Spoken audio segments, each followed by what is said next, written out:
Okay, in the last video, we saw or defined the Poisson random variable, whose parameter was lambda t, and we gave the PMF as e to the negative lambda t. So p of x is e to the negative lambda t to the x over x factorial.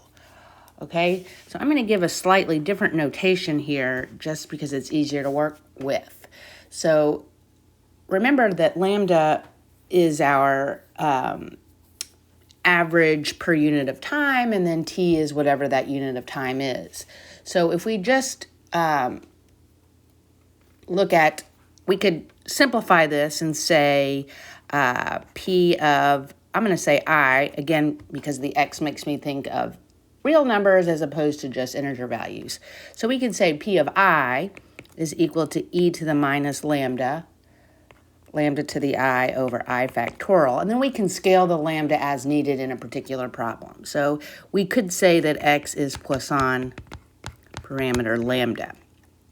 Okay, and then this lambda is actually encompassing the lambda t. It's just we would have a new lambda if we changed that t. All right. So some of the things that you want to be able to do is you want to be able to determine if this is a valid PMF, since we did not construct it through our scenario like we did the other distributions. So one, we want to make sure that P of I is greater than or equal to 0 for all I, and I going from 0, 1, 2, up to infinity, right? Now, what do we know? Also, lambda is greater than 0. That's another one of our requirements. So we know that e to the negative lambda, well, let me make that a little bit more legible. Okay, so e to the negative lambda, or e to the anything, is always greater than 0. We know that. If lambda is greater than 0, then lambda to the I is greater than 0. Product of greater than 0, and we know that I factorial is greater than 0. So this first condition is clearly satisfied. The second condition, as we know, since it's discrete distribution, we need to verify that if we sum up over all I, that P of I is equal to 1. Right? So that's what we have to verify.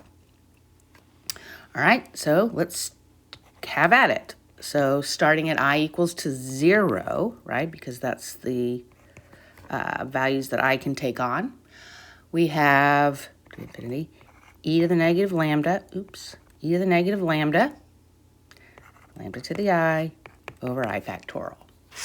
All right, we're going to do what we know how to do with sums. Constants can come out. This is not dependent on I, so it can come on out in front here. So this is e to the negative lambda times the summation of I equals 0 to infinity, lambda to the I over I factorial. Now, we've seen this in here before. So remember, from Calc 2, and for the rest of your mathematical life, if you sum up, let's say, we'll start with I equals 0 to infinity, x to the I over I factorial, that is e to the x. Okay? And for that matter, if I just have 1 over I factorial, I starting from 0 to infinity, that's e to the 1. Just one more thing to check out. We've seen this already. If I have negative 1 to the I over I factorial, that's e to the minus 1. So you get all that for free.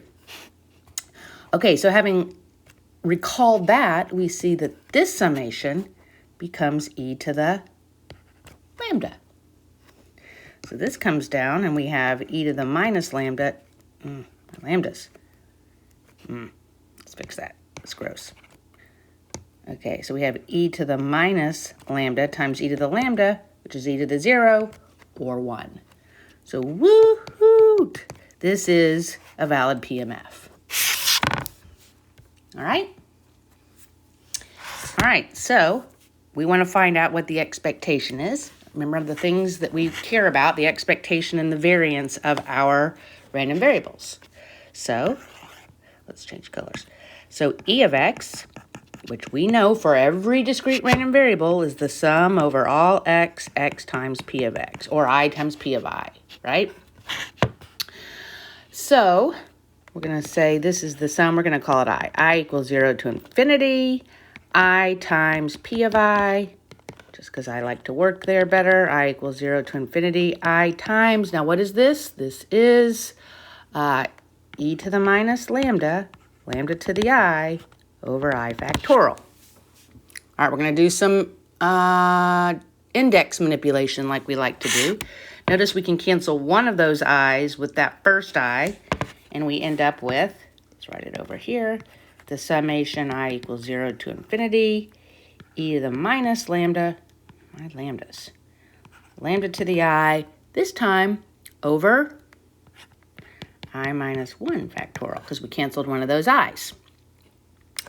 Okay, again, we're going to pull out things that are not dependent on I. Boop, out one of those comes. And in fact, we're going to take out one of those lambdas. Okay, so this is going to become lambda e to the minus lambda summation I equals 0 to infinity. What do we have left? We have lambda to the I minus 1 over I minus 1 factorial. We see where we're going here, right? We're going to now do a quick change of variable. We're going to say, hey, let j be equal to I minus 1.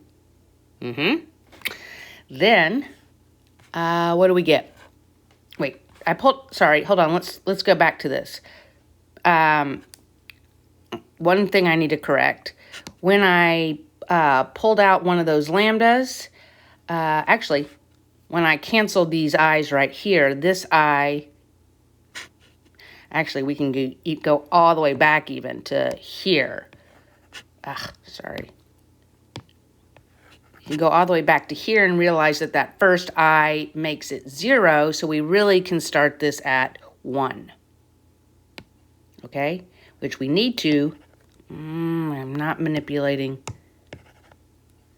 I don't know how to do this. Marker very well. Okay, so this now is I equals 1, which makes, which we need it to be, right? We can't have I to the negative 1 factorial, right? Sorry.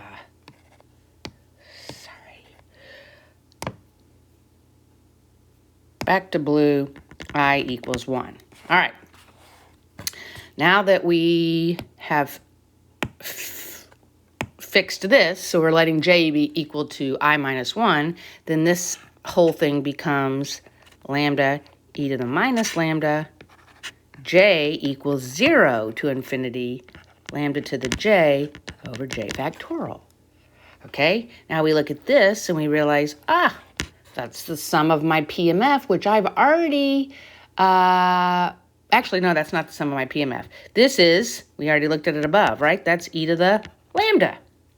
So we have lambda e to the minus lambda times lambda, which is lambda. Woo! Okay, so what we've discovered here is that the expectation of the Poisson random variable whose parameter is lambda is lambda. The expectation is lambda. Okay, we could actually, and this is a good exercise for you, you can show that the variance of x, which remember is equal to e of x squared, so you can do that above using your index manipulation, minus e of x squared is also lambda. That's easy to show. Okay, so we have this in our pink bubble. If x is Poisson, whose random variable is lambda, the PMF, P of x equals e to the negative lambda, lambda to the x, all over x factorial. And the expectation of x is lambda, and the variance of x is also lambda.